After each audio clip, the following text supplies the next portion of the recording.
Oh, gather round, my dears. I have a wonderful story for you today. It's one of my absolute favorites, an old tale about a very clever bird and a very big problem. Okay, let's dive into this, shall we? Now that's a question, isn't it?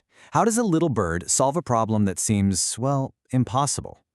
We all have those moments, don't we? When we feel stuck. Well, this story is all about that feeling, and it features a hero who is, believe me, one of the smartest birds you'll ever meet. All right, let's paint a picture in our minds. Our story starts on a very, very hot day. The sun is just beating down and everything feels dry and dusty.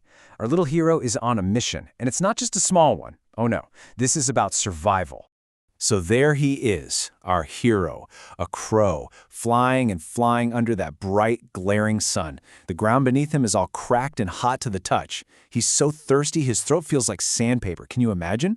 Every single flap of his wings takes so much effort.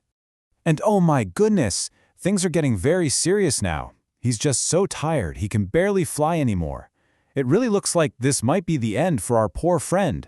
It's a really dire situation. But wait, just when you think it's all over, his sharp eyes spot something, a little glimmer of hope. But, sometimes when you find one solution, it just leads to a brand new puzzle. And can you believe it? A pitcher? After all that searching, there it is. Water. Ah, the relief he must have felt. He swooped down with such joy, his little heart just soaring. Oh no, what a letdown. He looks inside and, yep, there's water in there, but it's way down at the bottom. His beak just can't reach it. So close and yet so far away.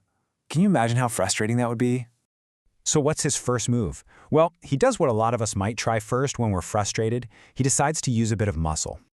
So he tries to break it. Nope, that pitcher is way too tough. Then he tries to push it over. Nope, too heavy. He pushes and pecks and tries with all his might, but it's just not working. See, this problem needed brains, not just brawn. Now he's tired, he's thirsty, and he could have just given up right then and there, but he didn't. And this, right here, is my favorite part of the story. This is the moment where being clever wins the day.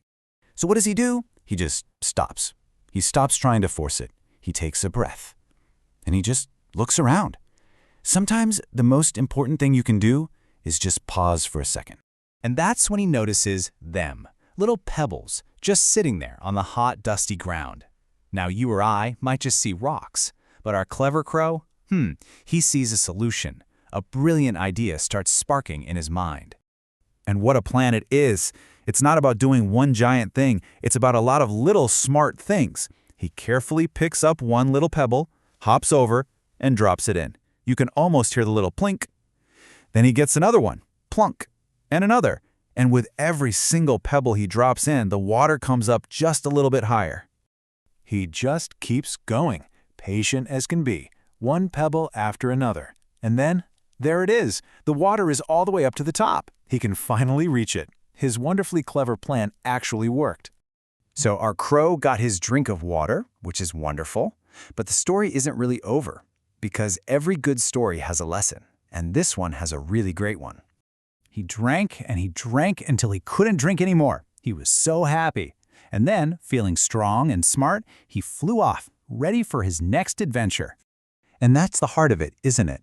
Where there is a will, there is a way. He wanted to live so badly that he didn't give up. He found a new way to solve his problem.